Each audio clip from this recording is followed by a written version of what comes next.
Welcome back, my fellow duplicants. Today I'm messing around with rockets. In my last playthrough video, where I was doing the Ultimate Automation Challenge, one of the things I was looking into was rocket silos, and I was asking you guys for some feedback, and you guys have given me some feedback here.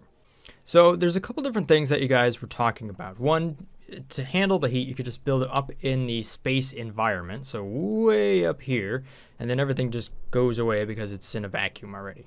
The other thing was to pretty much just submerge the bottom of the rocket in water. So that's kind of what I've done here. This is just a demo map where I'm just kind of playing around. This is actually from the intro to the space industry or whatever video, and it's kind of working.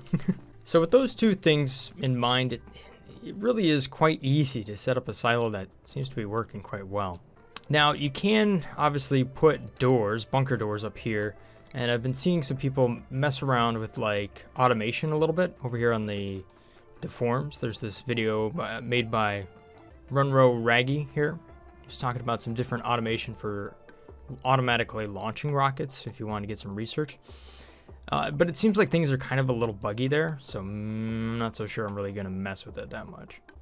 It also doesn't seem to be all that valuable to actually just close off the top of your silo. I mean, if you look at it, there's just lots and lots of carbon dioxide just hanging around here. So there's plenty of gas that just comes from the meteor showers that, you know, happen to be in this area. So you still have gas, even if it is continuously venting. Now, the neat thing about that is that allows us to potentially have a spot or have something that we could use to cool the water. I was just thinking about this morning, right? So we have this puddle of water, and you can see what I'm doing here. I basically pump the steam into the rocket, which will be right here whenever it gets back. Come on, buddy. Come on back. You know what would be nice? Is if these rockets had like a progress bar that we could see without clicking over here and pausing the game. I think that'd be nice if that was just somewhere. Anyhow, should be showing up here any second now. Hello? Rocket? Oh, here it comes. So you can see the temperature of this bad boy. And you can just see that the water here is absorbing lots and lots of that heat, because that's what it's really good for. You can also see that, you know, the conveyor's running out and running on over here to be sorted. Not that this is like the ideal setup. I'm just kind of explaining it because the other thing I seem to notice with the comments here is that not a lot of people really replied to the whole rocket setup here. So I'm guessing that a lot of people are not necessarily this far into the game, or have maybe found rockets to be a little bit too daunting to really go and mess around with. So I hope to, over the next couple of videos here, kind of demystify some of the rockets and just kind of simplify what it actually takes to get into space, you know, from an understanding perspective, right? So you can see in this setup here, I've done some things in the background, and this was all in an effort to try to condense the steam that was coming out of the steam engine here. Now, originally, when you're just running a steam rocket and you're running like a research module and just the command module or the command capsule right there, that survives okay. Once you go beyond that and you start using the solid fuel thruster or some of these other engines, it doesn't seem to be like any point at all to try to keep anything up there, because it's just going to get so hot. And if anything, like I found, if you put a thermal shift plate behind it, it's just going to make it even harder because it's going to absorb a lot of that heat. And the second thing is you have a lot of carbon dioxide if you're exposed to space, especially if it's far enough down. And a lot of this carbon dioxide tends to maintain a temperature that's a little bit below 100 degrees Celsius. So you can condense water just by having the gas around it, you know, be a low enough temperature. You can see that it'll start to drip and whatnot. So another thing that's kind of important is that I have a robo miner down here, and it's in such a location to where it, for the most part, is never damaged by a meteorite. I think I did see in the intro here that one came down just perfectly right here and actually clipped that. But if you just create a little bit of an overhang of bunker tiles, it tends to protect all your equipment down there. And if it's splashing down into water, it doesn't seem to have an issue at all. And your rocket itself is pretty much indestructible. And we've definitely seen that in some fun videos, right? If you take a look at the star map, the thing I'm getting from a carbon asteroid is actually really useful. So niobium there is used to make thermium if you combine it with tungsten. So what that is the super high temperature material. So you can use that to produce steam or to handle high temperature steam or even condense sour gas and all that stuff back into petroleum. It's really useful. And it's cool that that is like one of the first things you can get to with that carbon asteroid. Now, what happens when we go to build some bigger rockets here? Let's say we don't want all of this here. Bye.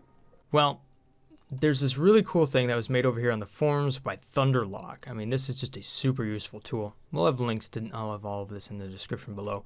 But this is a rocket calculator. Oh, thank you. So what you can do here is you can calculate how high your rocket can go, which translates to how far away different asteroids are in space. So you can go way, way out here. You can see, gosh, you got to go all the way to, you can go all the way up to 110,000 kilometers way up here. So real quickly here, let me try to build a rocket using this tool that's going to go, let's try to go to the ice. Ooh. Now let's try to go all the way out here to the organic mass and see if we can pick up a gassy moo. So I'm going to need to go to 50,000 kilometers here. So let's try to use the petroleum engine just for the sake of it. So looking at his calculator here, anything that is cargo essentially weighs the same. It has a certain mass to it, and you can actually see that when you put it down. So if I put this down, you can see that this has a mass of 2,000 kilograms. And that's the same for all of the different canisters here. So you have a gas cargo, and then you have a liquid cargo, and the biological cargo bay. So if I wanted to pick up a gassy moo, I'm going to need the biological one. So if I just look at that, can I get there with a steam engine? No. You pretty much just can't get into space with the steam engine. You could put a solid fuel thruster, and that is actually not a bad way to go. Solid fuel thruster is a good way to get you off the ground with these two. And it's pretty easy to fill up a solid fuel thruster. It just takes a little bit of oxalate and some iron ore, which you should have plenty of iron ore because of the meteorites that just crash right onto your rocket. But you can see as you add more and more solid fuel thrusters, the weight penalty starts to cause issues and you can't get off the ground anymore. As far as the oxidizer, using liquid oxygen will produce a lot more thrust than using oxalate. So if we can generate liquid oxygen, which we should be able to, if you remember back to an old video, we actually did a liquid oxygen system. Now that was before we even had thermal shift plates. So now with all the refined metals and everything, it's definitely worth revisiting that, and there were some links that were in the last comments there. People have come with some pretty cool systems. We're going to have to explore that stuff. We're going to get back to the good old days of what this channel used to be about, where we're designing things, design challenges, and all that good stuff, and coming up with cool machines. So let's bring back the fuel level here to something that's going to give me a net distance of what I want. So 11,000 for the fuel. So that's just the liquid fuel. Gives me a net distance of 50,000 kilometers. So I need 2 liquid fuel tanks, 1 oxidizer tank, and then the cargo. So there goes the liquids, and then here's the oxidizer. And then we have the cargo bay. Oh my gosh, you can see how tall this thing gets. So there's my rocket. So once again, my bunker tiles kind of need to move up. So I think I might just do this number. Now, if we figure out the angle of attack for meteorites, we don't need to build bunker tile all the way along the side. It'd actually be better to have that be insulated. You can see here I am using a little bit of automation, and this is set up to just run the gantries automatically and to kind of keep them retracted as the rocket's coming back down to land, and then bring it back out after it's landed. So you have a command signal that runs up here, and then I use, just very simply, I use a NOT gate with a filter gate that is 60 seconds. That's it. That's all I'm doing.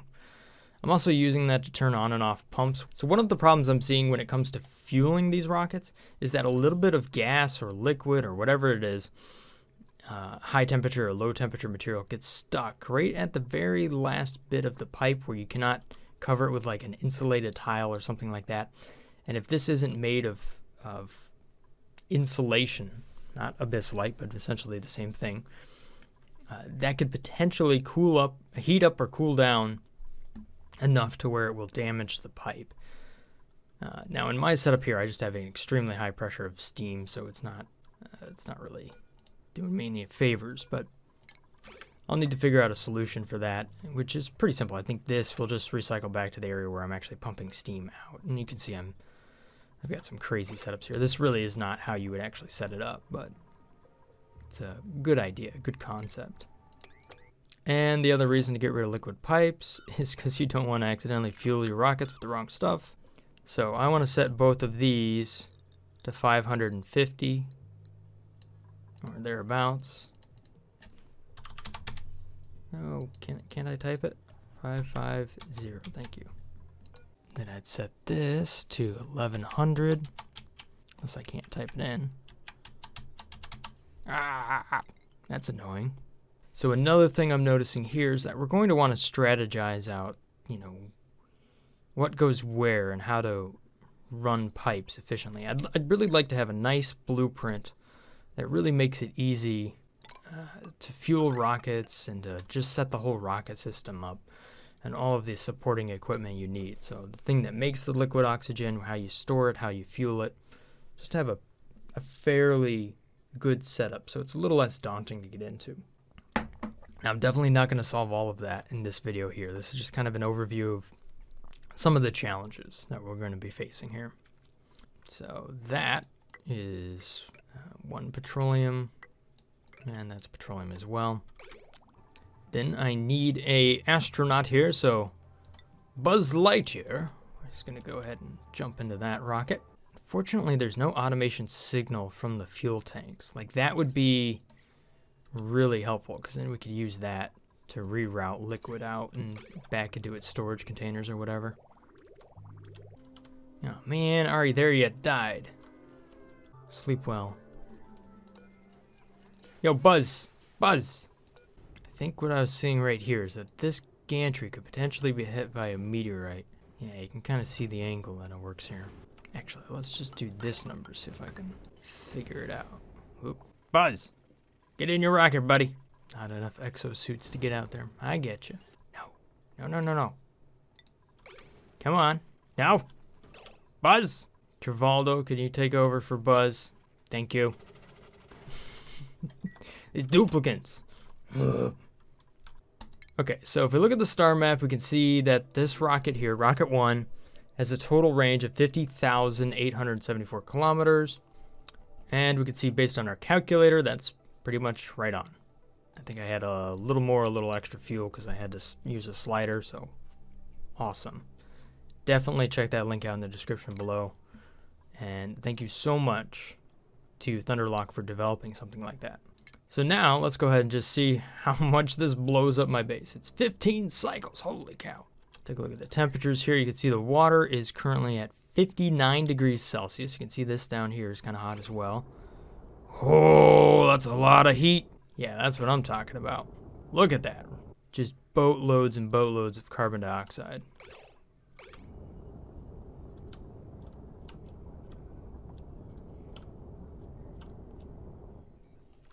That was cool. Alright, so as we saw here, the temperature of the water went up roughly 5 degrees Celsius. So after several rocket launches, that'll become like a pretty big problem because you're just going to have, it's going to be too hot. So we need a way to keep the water cool. Now you can see I'm running like a thermal aqua tuner down here. We can also get access to some other materials at this point, such as supercoolant, which would be really useful. And maybe supercoolant is just the idea for down there, but you know what? Polluted water works really well as well. Works really good. I think it'd also be a little bit more efficient. Okay, so if we have hot polluted water, we can delete a lot of that heat right out of it. So here's what I'm thinking. You just take this, you run it up to a water sieve like that. And I also use a carbon skimmer, potentially made of some of the new high temperature material or whatever over here, because that's going to be quite hot. Plug all that in, and then you naturally have carbon dioxide, you have regolith for the filtration material, and you have polluted water there. So you really have everything you need. So rather than just pumping that down, once we kind of get past steam, we're just going to take it, bring it up to be turned into clean water. We then run it through the sieve, and after that, we just dump it right on back. So it goes in at whatever temperature, probably 70 degrees Celsius or something like that, or 80 degrees, and then it'll come out at 40. And as long as we make this stuff out of thermium, it should be okay for the temperatures we're dealing with, hopefully. So you can see here, this is polluted water at 40 degrees Celsius right there. So you might want to run a lot of these, but you get the idea. Obviously, having really hot carbon dioxide around is also really useful if you have some slicksters or molten slicksters, if you just want to go ahead and replenish your petroleum. So there's a whole lot of stuff that we can really play with when it comes to rockets. So really you need like 10 of these carbon skimmers if you really want it to run as fast as it potentially could. Actually, how many of these do you need? No, you need 5 for every water sieve. A little bit more, maybe. The whole idea is to keep this angle here and that angle there in such a way that it always casts a shadow for whatever meteor angle you could have. Oh no! I managed to bury my robo miner. It's okay, you can kind of stick it up there. There you go. Ha! Take that! Okay, this whole thing about shipping suits, that needs to be fixed. On a side note, my 3D printer that I was talking about, I've been printing in polycarbonate, but yesterday I took it up to the next level, and now I'm printing in carbon fiber. So this is carbon fiber nylon. It's super stiff. And you know, you can do carbon fiber polycarbonate and be even more stiff. Interesting. Okay, so I noticed that this pretty much ran out of stuff to suck up. So maybe it is a good idea to try to fit a bunker tile on top here just to kind of contain some of that. Bunker door. Make the bunker door work. If you can get it to work and work reliably, then a little bit of that up there might help. The other thing that would probably just work is if you just had some pumps down there. That could be in such a spot to where they don't explode. But since we do have thermium here, you can make them at a pretty high temperature stuff. 975 degrees Celsius, that's pretty good. So let me build some of those real quick and see how that works. If I just do 4 of those, so if I just do 4 of those, like that, and I just do this number, let's say I just pipe it over here to a couple of high pressure gas vents, run some power to that. An Atmos sensor and maybe a gaseous element sensor would be a good one to have here. This might be a little bit too complex, but whatever. And then you run to an and. Maybe that needs to be a buffer gate. Yeah, there we go. Those needed to be buffers. So able to pick up a couple of gas grass seeds. So that's nice. Bam! Take that. Alright, so there goes the seeds that I got right there. We're going to try to launch this guy again. Whole lot of heat.